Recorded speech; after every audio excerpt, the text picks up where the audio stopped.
Good morning and welcome to this episode of the Montpelier Happy Hour here on WVEW 107.7 LP Brattleboro, your community radio station. I am Olga Peters, your host, and as always, this is the show where we talk about how things in Montpelier shake out for the rest of us. And as it seems like we have been talking for the last 2 years, we are also talking about how the pandemic shakes out for many of us. I want to welcome to the show regular co-host and contributor, Emily Kornheiser. Hey, Emily, how are you? I'm okay. Good morning, Olga. Nice to see you. Good morning. Good to see you too. Yes, and for those who are hearing this on Friday, we're actually recording this on Monday morning, and it's totally like Monday morning sleepy vibe here. So we're going to have to wake ourselves up.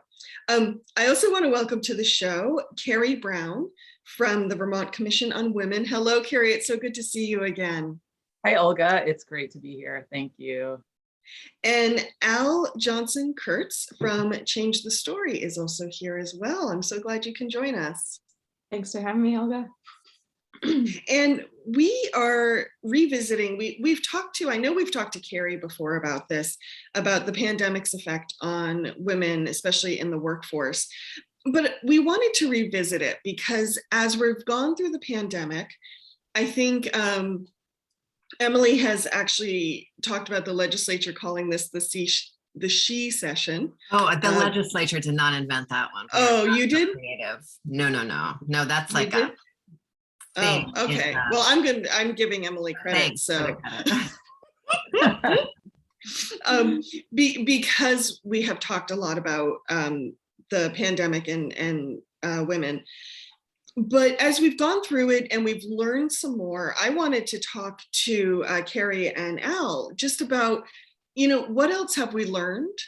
And as we're coming out of this pandemic, hopefully, new phase coming out of it, however we want to say that, what do we need to have in place so that whatever we've learned can actually be something we've learned and moved on from, rather than just like, oh, well, that was a blip and everybody got excited. So Cary, I'd love to start with you. As you've gone through this pandemic and as you've been doing your work, what have you seen?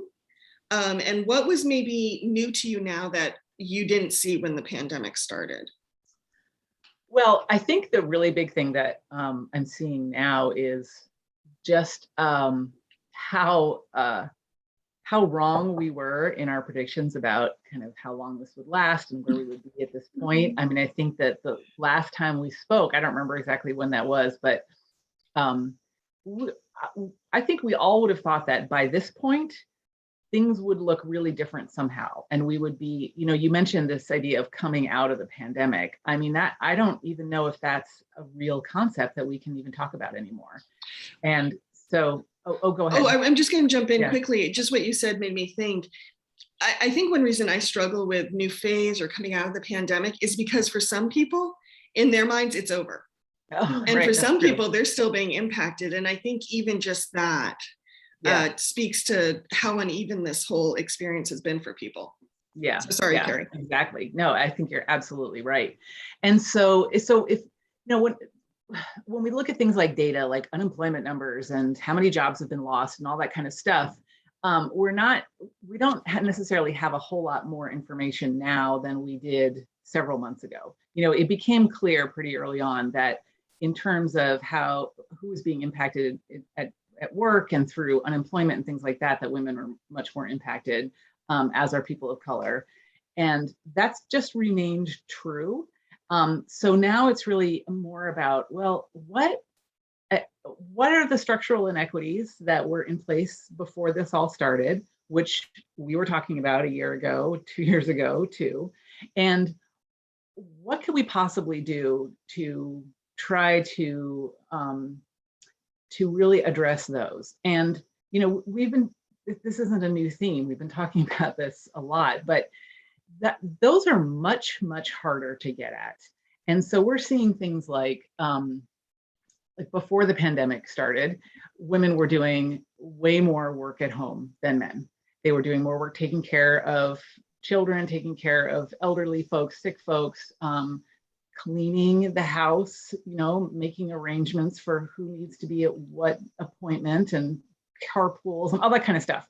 And this is really expresses something very fundamental in our culture about what we think women should be doing, what we think men should be doing. And so we see that translated into the kind of work for money that women do and that men do. Women are more likely to be the ones doing the jobs that involve cleaning and taking care of people and changing diapers and all that kind of thing. And they're, really poorly paid for that. And so, for me, what I really want us to stress and focus on is looking at the value that we put on work and how we compensate it, how we reward it, and to try to once and for all get rid of this idea that the kind of work that women have traditionally done at home and are still doing at home for no money is only worth a little bit of money out in the world when they're doing it for people outside of their families. So thank you. I remember, I think even last time you were on, Cary, which was quite a while ago, I had this tremendous sense from my place of like sitting at my desk privilege and talking about these things. I had this tremendous amount of hope for all these things that were being unveiled or revealed to a lot more people. And we talk on the show pretty constantly about how the cracks are widening and more people can see them. And that's going to mean massive structural change, because once people see the truth, how could we possibly go on the way we've been? And the first thing to get pulled out of the, deal in Congress was the increased pay and protection for caretaking work.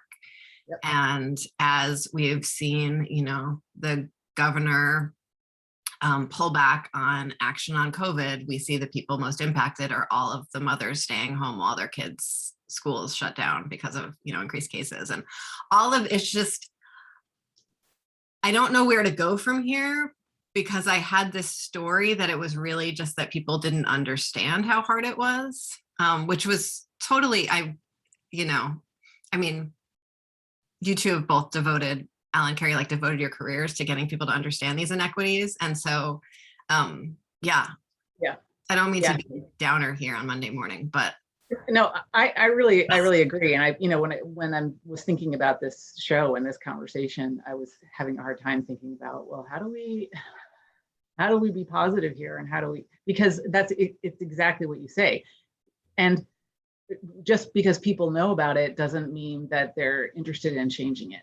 And so I think that, people who have some power to make structural changes, for example, people in the legislature have an opportunity to be the ones who understand now and say, okay, well, in this case, this means what we're going to do. So for instance, when we're considering how we support childcare, and how we fund childcare, looking at how we need a lot more money and we need a lot more resources, and we need the childcare is everyone's in a staffing crisis, but in childcare it's insane, right? I was on a call like this not too long ago, and there were 2 or 3 people in that meeting who had their kids at home with them, and they were juggling their kids because their childcare had closed because of lack of staffing that day. Mm-hmm.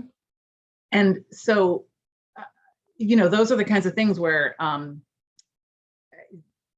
I know that organizations around the state are working on ways to address that staffing crisis, but in a lot of cases, it's really going to come down to they need to be paid more money and they need to have better working conditions, which of course we're seeing in so many other jobs right now. Mm-hmm. I do want to jump in, just, there's a question about what can be done. And I want to share that the Vermont Commission on Women, Change the Story, and our partners, Vermont Works for Women and the Vermont Women's Fund, this past year worked with a team of researchers from UMass Amherst to produce data about the sociological impacts of COVID-19 on Vermont households. And one of the questions that was asked was about what policies or resources would be most helpful to manage the impacts of COVID-19. And the top answer from respondents across income levels was stimulus payments, direct payments to Vermonters to support households.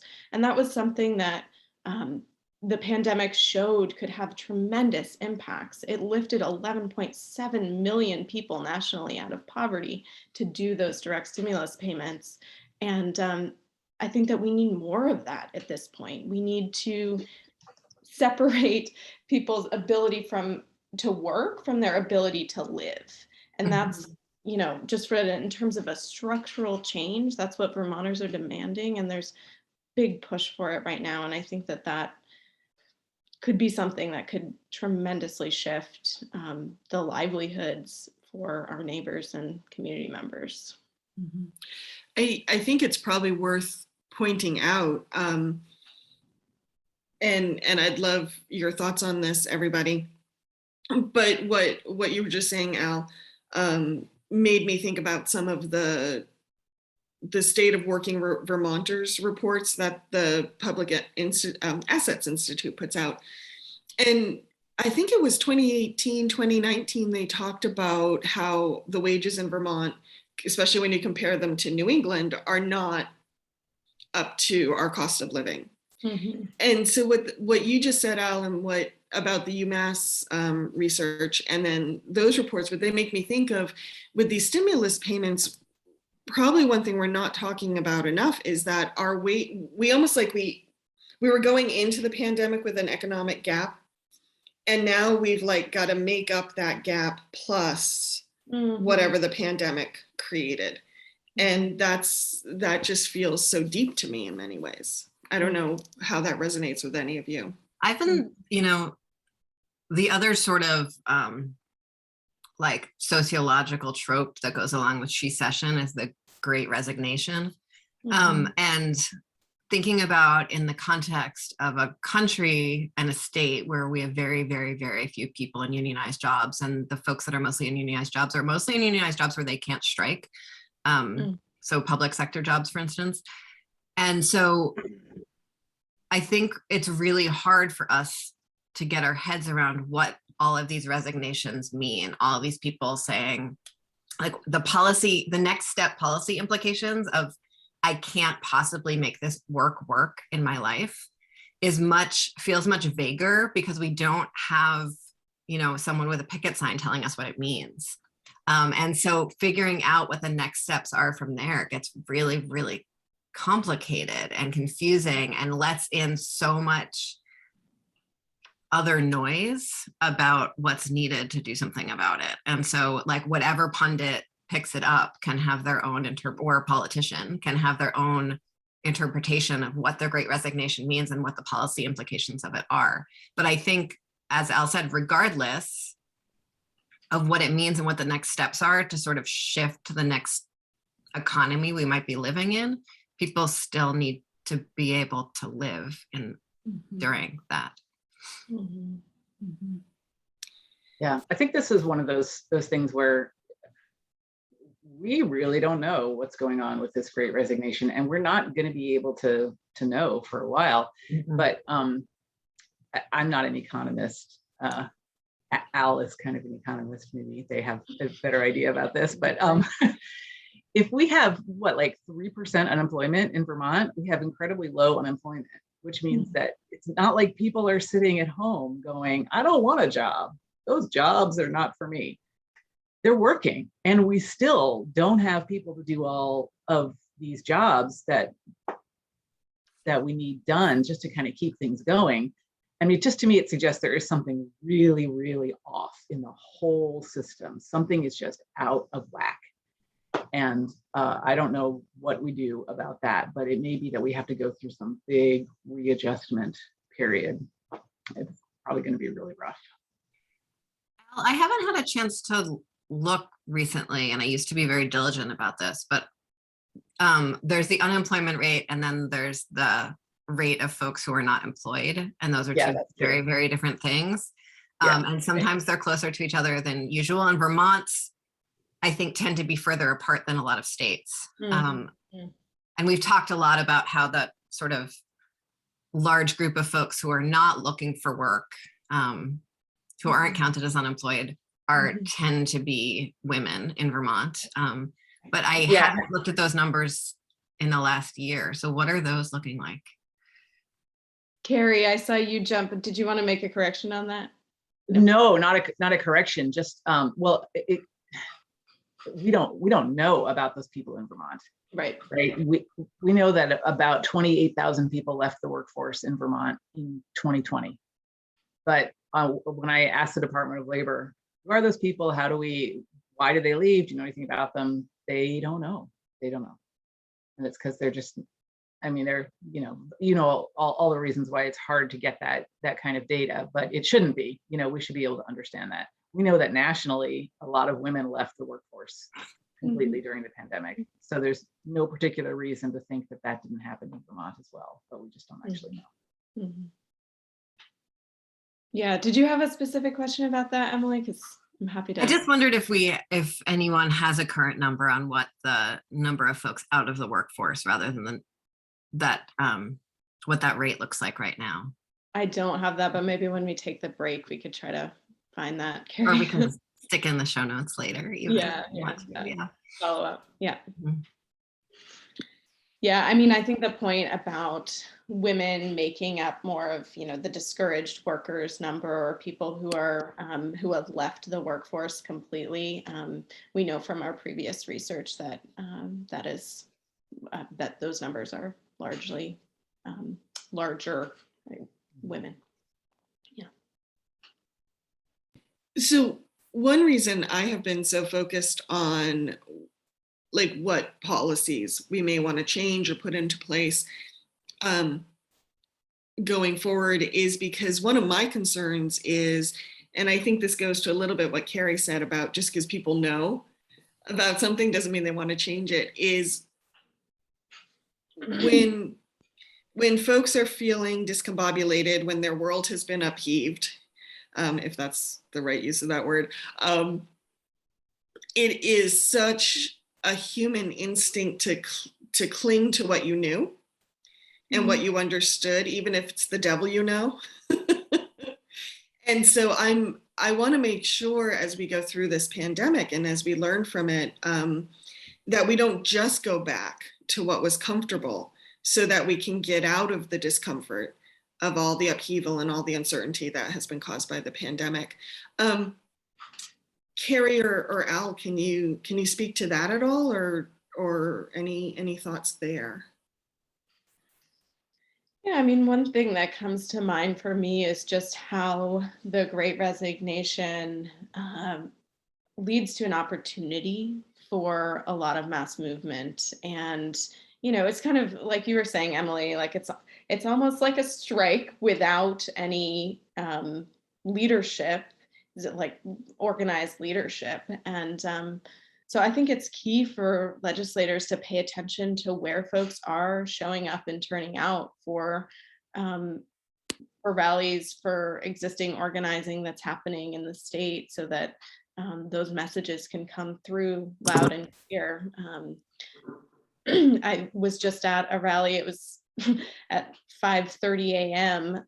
At the State House to extend the GA housing program, and there were 40, maybe 50 people there at the crack of dawn with, to support some of the folks who had been sleeping out at the State House, to advocate for extending that program to make sure that folks in our community can be housed as the pandemic continues. So I think that we're seeing, there's no shortage of groups and organizations and folks kind of saying, here's what we need, and pushing for solutions.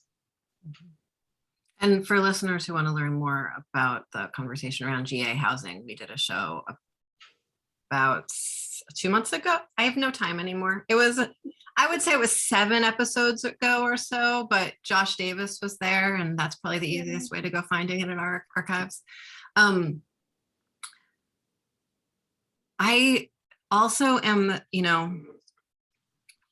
thinking about the Great Resignation, thinking about how we used we used unemployment insurance as a family medical leave policy when we didn't have one. Thinking about sort of care infrastructure and what that means. I'm also, have you all been in conversation with anyone who's looking at the fact that a lot of the sort of traditional women's work, the caretaking work, the child care, and the elder care and the food service are those jobs that were really on the front lines of the pandemic, and a lot of folks with lingering effects of COVID are going to be women in Vermont, and what that means. Has we even started that conversation yet? Yeah, that's not a conversation that I've been part of, and what a grim thought that is. Thank you for that. I warned you when it started about where I was today.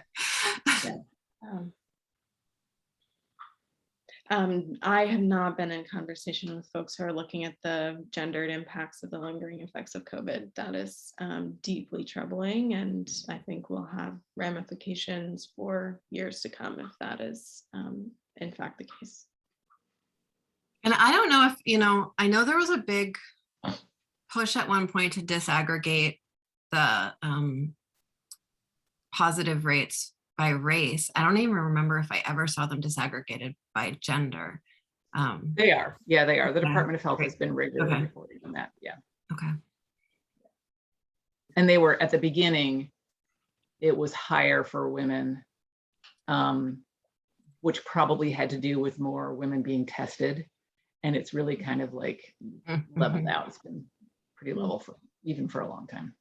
And I know in other states, in my paid work, I work a lot with nonprofits in other states, and the gendered relationship to engaging in safety protocols was really poignant, especially here, but even more so in some other states. And there were some really like amazing public health campaigns about like, be a tough cowboy, wear a mask. But I'll share some of them with you later. They were like, anyway, they're amazing, but in a lot of different directions. And so I don't know if that also might have sort of equalized the impact, but that's something that I'm gonna dig into learning more about after this. So Cary and Al, we've touched on a lot of different areas in this conversation. Are there parts of the conversation that you feel have been missing that need to come to light? So something that I've been talking a lot about lately is what this has really made clear for me is how dependent our entire economy is on unpaid labor, and how that's really been true forever.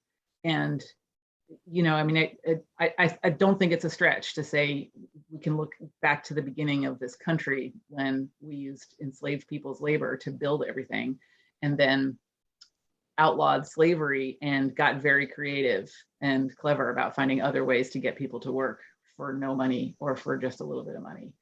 And women have really always been victims of that. And, I think if there was a time when maybe you had a family running a farm and supporting themselves that way, and everybody was physically based at home and working at different things at home, and then things shifted in our society and people started going out of the home to earn money, but women stayed back at the home still doing all the work that had to be done at home. And so I think that that's part of why people might understand what's happening, but they don't necessarily want to change it, is because we have all this work, this caregiving work, and this household home-based work that has to get done somehow. And if women aren't going to do it for free, what's going to happen? Somebody has to take care of the children. And if we don't have good childcare, then people are going to do it at home, which means they're not going to be going to work and earning money. And to change that, it would involve such a radical restructuring of our brains and how we look at what needs to be done, that it's just really hard for people to do that. But, the fact is that it is exploitation of people who are not necessarily in a position to make the changes themselves.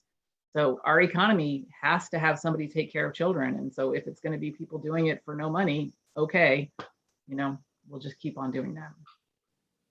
Yeah, and I just think about the need for shorter work weeks as well, to be able to take care of things in the home. Shorter work weeks for people of all genders, and just different expectations about what working full time and what amount of work should earn enough to live.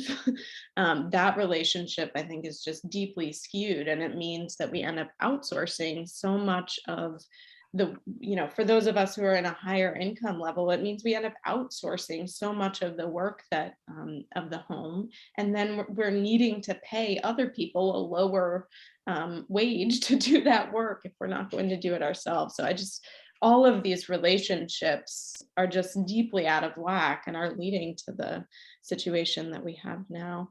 I think I also, just with the prompt of what is coming to the top, I want to go back to the study that we did and just speak to the mental health impacts of the pandemic. And this was something that also jumped to the top and in my reading of the findings of that study. 1 in 4 of our respondents, there were 500 respondents, reported experiencing a panic attack in the previous 4 weeks before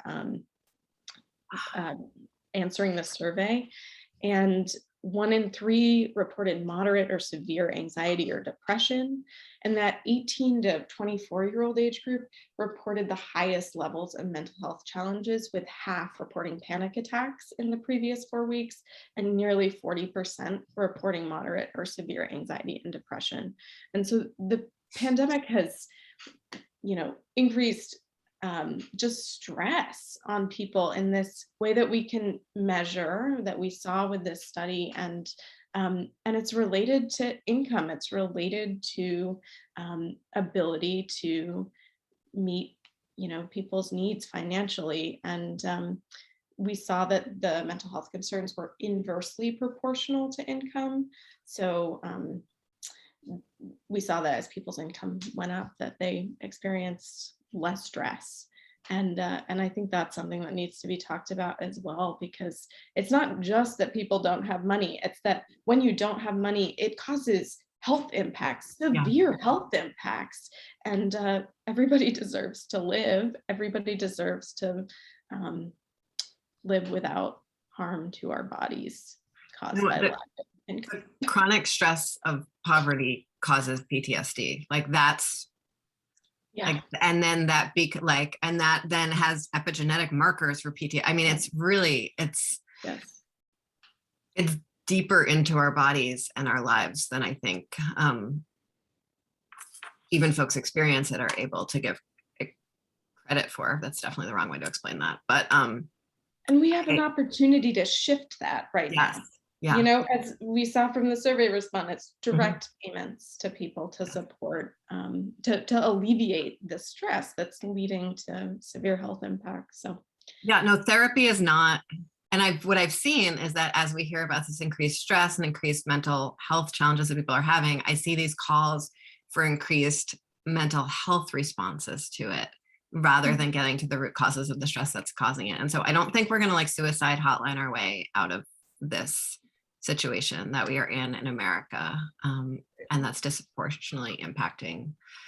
And I will say that greater mental health support was the number 2 call from across all income brackets, but what that means can be very different for different people. I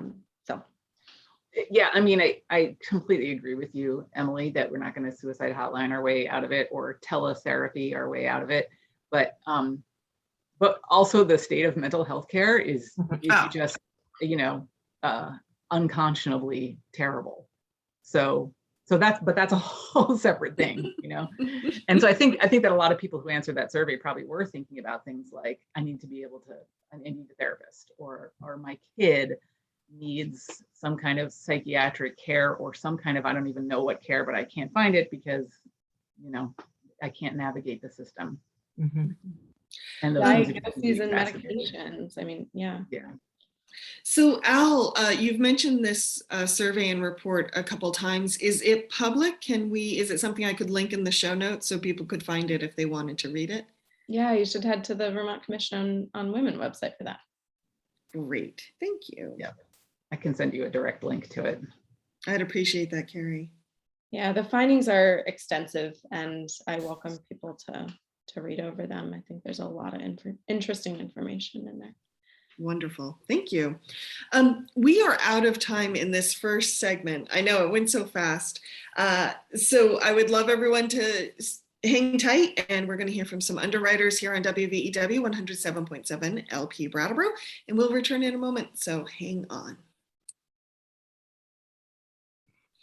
Welcome back to the second half of the Montpelier Happy Hour here on WVEW 107.7 LP Brattleboro, your community radio station.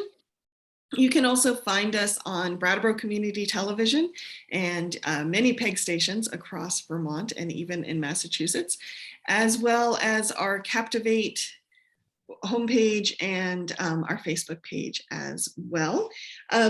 If you are just joining us, I am Olga Peters, and I am speaking with regular contributor Emily Kornheiser, Cary Brown from the Vermont Commission on Women, and Al Johnson-Kurtz from Change the Story. And thank you so much for being here. And we're going to try to shove decades worth of conversations into like 30 minutes. So everybody fasten your seatbelt. Al, before the break, you mentioned a report that folks can find at the Vermont Commission on Women that talk to people about their experience during the pandemic. What can you tell us about what you found around financial health in households? What were some of the findings there? Yeah. Well, first of all, I can say that about a third of respondents reported reduced savings during the pandemic. So that's just speaks to, people potentially starting to take on debt, and that can have lingering impacts beyond this current moment. And simultaneously with that, about a third of respondents reported an increase in household spending to meet essential needs. So these two things coupled together, I think we're just looking at long-term financial impacts for potentially years to come, just based on people's spending and saving ability during this pandemic. I find that so interesting, Al. Thank you for sharing that, because in my freelance life, when I'm doing journalism, I'm hearing from especially financial institutions where they're talking about pent-up demand and this concept that folks through the direct payments, through maybe not having to spend so much on gas or eating out or whatever their work life used to do since they're home, that they do seem to have more savings. And they do seem to have more money now than they did going into the pandemic. So I find those two stories side by side really, really interesting. Can you shed any insight there, and it's fine if you can't, but I'm just curious.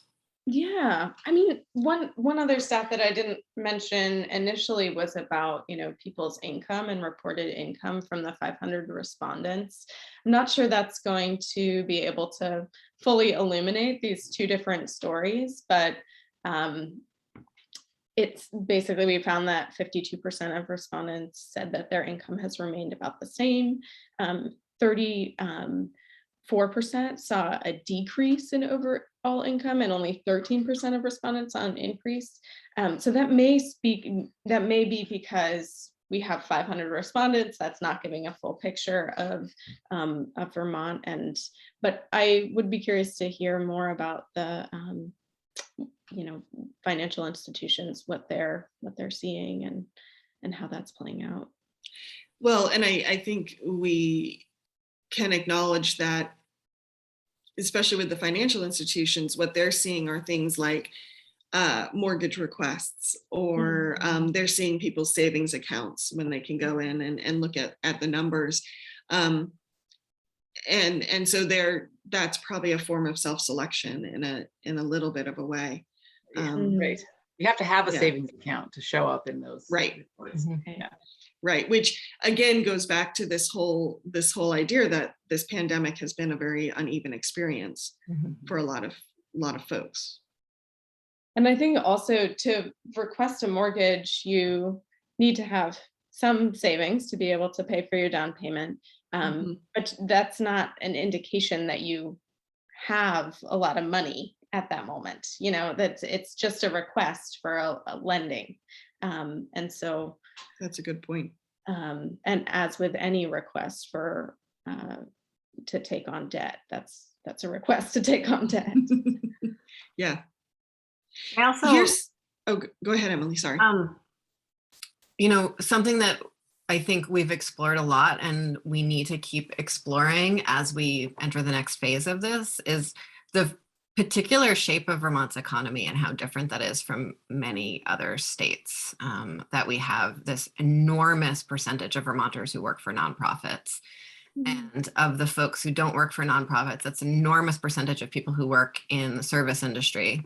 And in different types of service industry jobs than we see in other states because of how small our businesses are. So we see people working in the service industry for small businesses, and we see this huge percentage of folks working for nonprofits. And both of those sectors do like very specific things that might be different from the general trends of the economy. The scale of our nonprofit sector means that we're incredibly dependent on a particular type of government spending in order for wages to grow to scale or for benefits to grow. With the service economy, in addition to all of the sexual harassment and all of those things that we've talked about before, we have, just the profound instability in incomes there.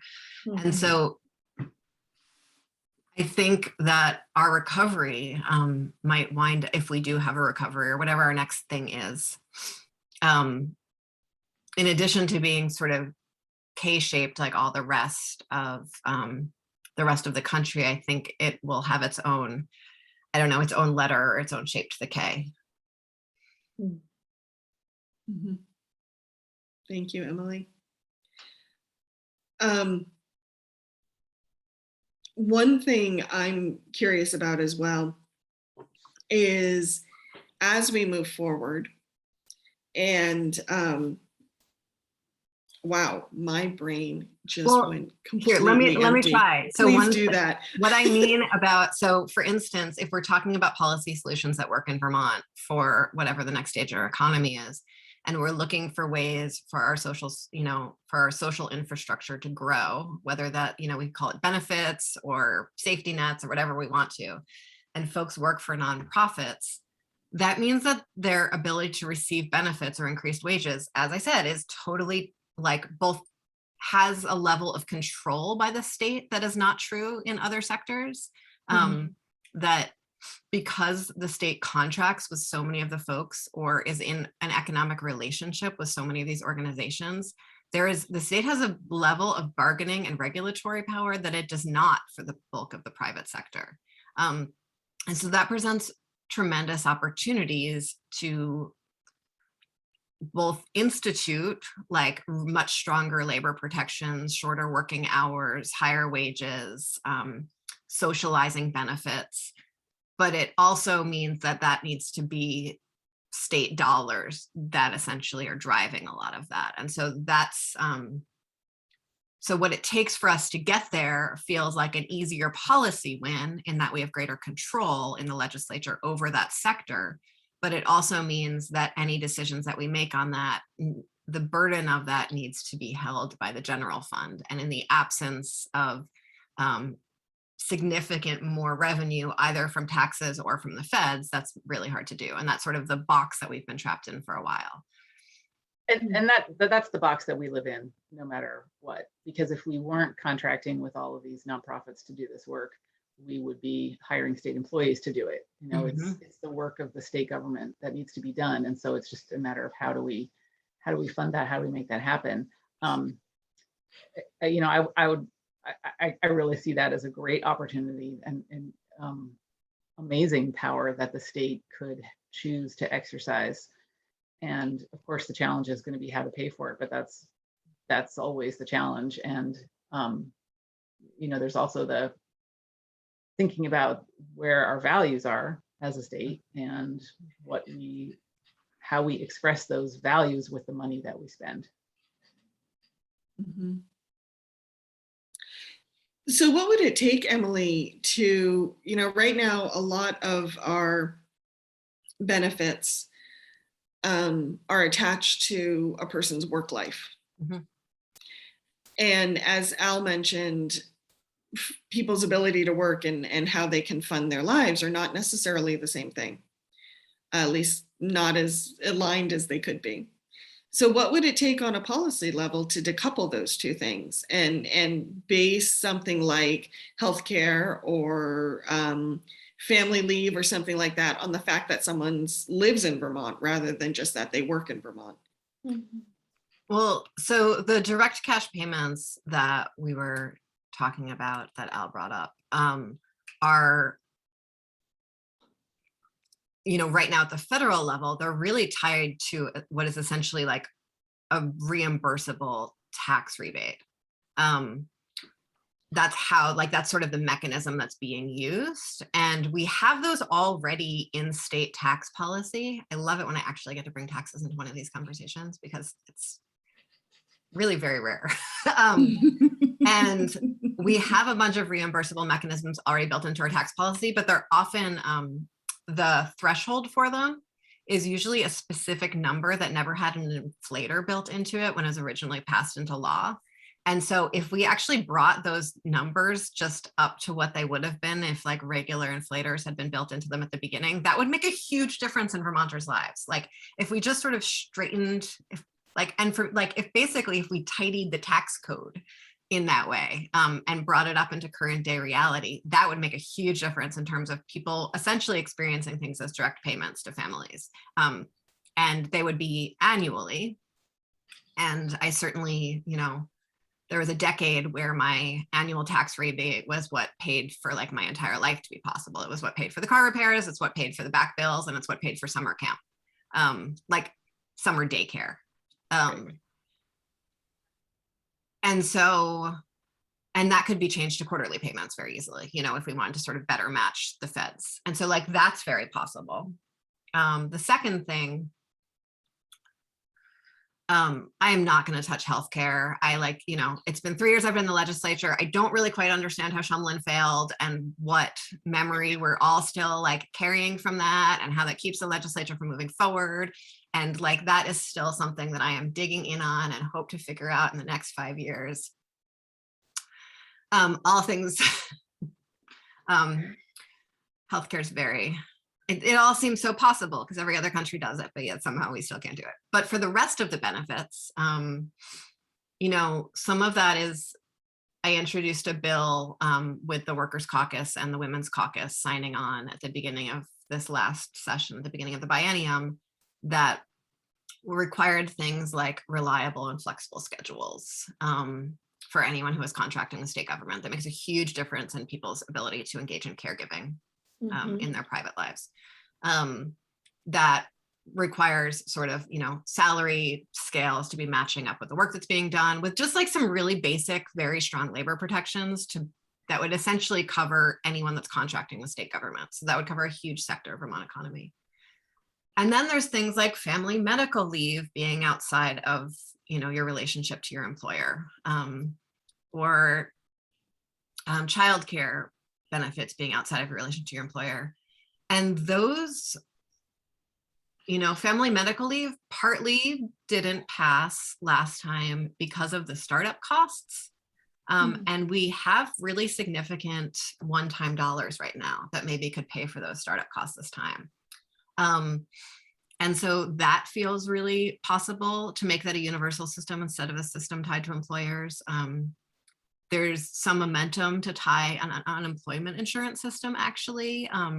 That's sort of a parallel unemployment insurance system that wouldn't be as tied to employers as the one that's tied to the feds and the unemployment insurance trust fund. And so the one-time dollars that we have right now flowing through from the feds could start up those systems and do the upfront costs, which is what often keeps us from being able to implement systems in Vermont.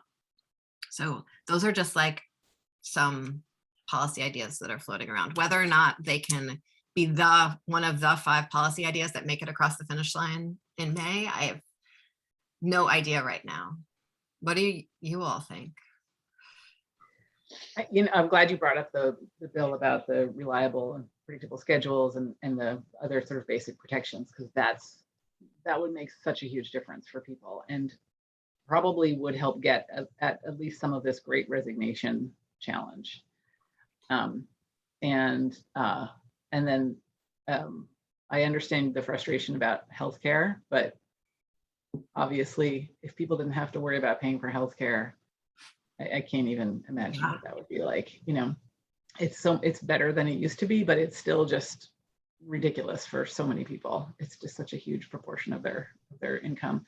And then childcare, you know, I think we need to recognize that we all benefit from children being well taken care of. And, you know, we have recognized that we all benefit from children going to school. And so we figured out a way to collectively pay for that so that parents don't have to pay for that out of their, you know, they don't have to write a check. I'm impatient for the day when we figure the same thing out about childcare. And we did sort of on childcare, just so folks know, we have made a lot of really significant steps policy-wise on this, really like upping the rate, increasing and setting up mechanisms for much higher pay for workers, and are on a timeline that if we continue passing the legislation that we set up in our timeline, childcare workers should be making salaries that are comparable to elementary school teachers, and should have their education mostly paid for. And families shouldn't be paying more than 10% of their income on childcare. And there is some hope that the feds will help us pay for that if everything possibly works out. But there's a study that's going to come out next summer that really sets up a system for us to pay for all of those things. And that how we're able or not able to implement that study is going to really be where where we see what's possible for us. And that's a long time away. 2 years is a long time to wait for work. This might be nerdy, but you asked kind of what was most exciting to us, and any of the tax code updates I feel like are, you know, just core. It's like our tax code is our kind of expression of our moral value. I used to work for Zephyr Teach Out, and that was one of the things that she talked about. And so giving credit where it's due there, but ensuring that we can pay for things and that we have the mechanisms in place to do so, that feels really base to any of these conversations. So I appreciate that that's top of your mind. Yeah. You know, one thing I just want to point out or name here, it's interesting, we started this conversation talking about women in the workplace and how it has evolved quite naturally, just talking about people in the workplace and maybe not specifically speaking about gender. And to me, it just, going back to, I keep going back to what Cary said about just because people know about something, they don't necessarily want to change it. It just goes back to me about, but if we do implement things that are better for women in the workplace, it just ripples out so quickly to everyone in the workplace. And so I guess it goes back to me about being a little bit of a no-brainer. Yeah, but I don't know, what are you? True. Yeah, no, that's exactly true. And I mean, it's been part of the argument for forever, for as long as I've been aware, that we need to, if we improve things for women, we're going to improve things for everybody. It's like when you're in school and you have kids who have trouble sitting still and learning in the kind of standard ways. I used to be a teacher briefly, and so this is one of the things I learned. If you come up with creative ways to help those kids, suddenly everybody's doing better. Like, so it's absolutely true.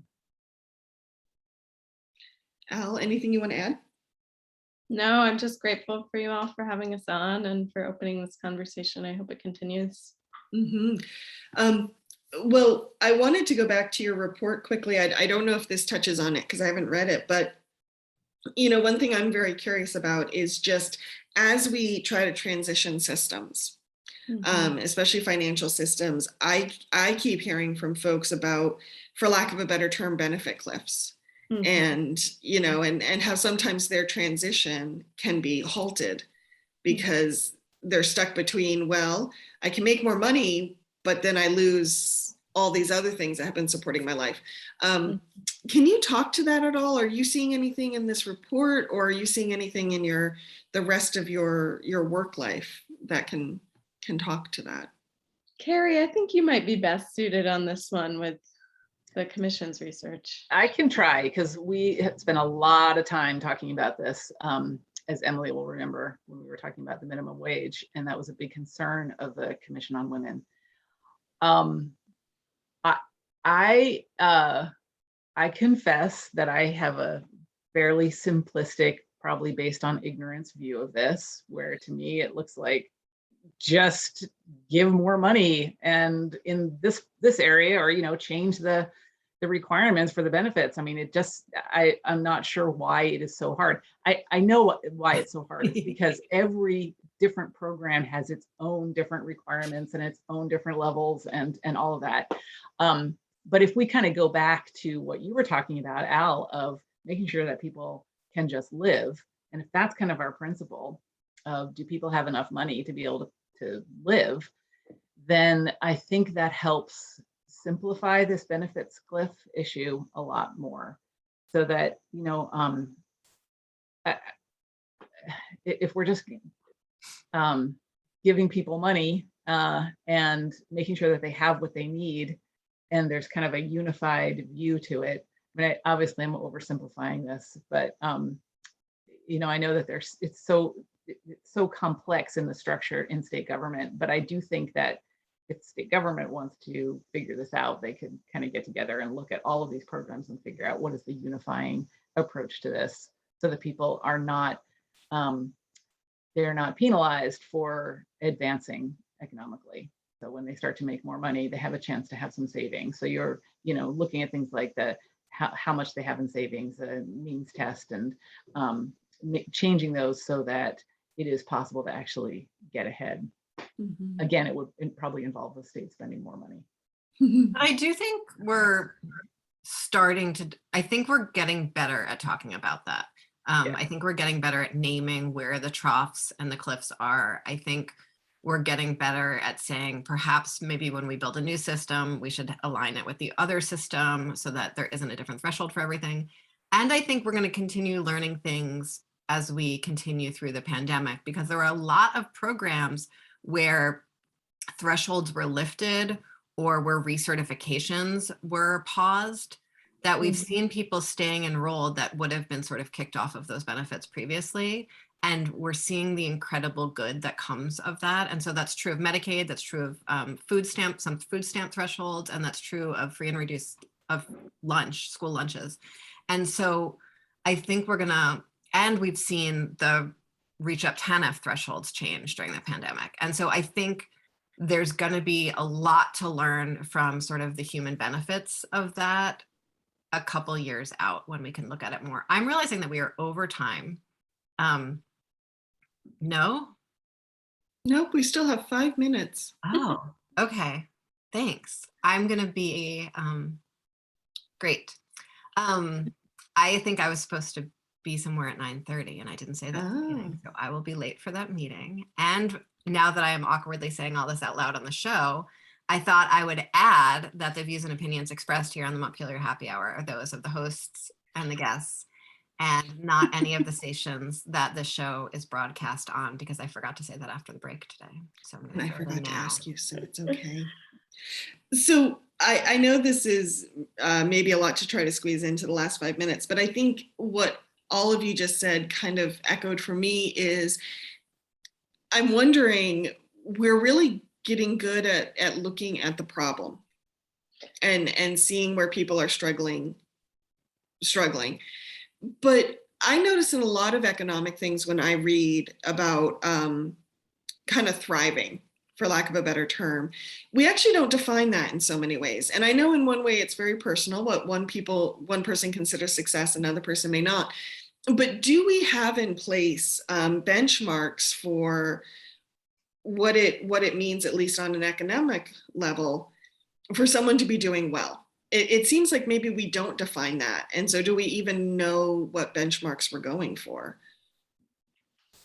Well, one of the stats that we use for the Change the Story report is the Joint Fiscal Office's benchmark for livable wage, right? Am I using that correctly, Cary? Yeah. Yeah.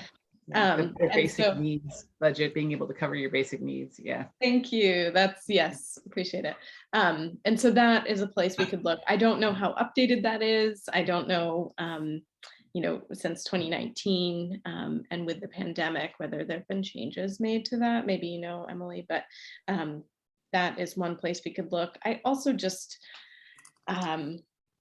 going back to the mental health piece, I think looking at some stats for the state about the level of stress people are under and how that relates to income, that can give us some further information about where the line needs to be where people stop experiencing financial related panic attacks, depression, mental health impacts. Oh, I Thank love you. that idea. Thank you, Al. Cary and Emily, anything else you want to add before we head out?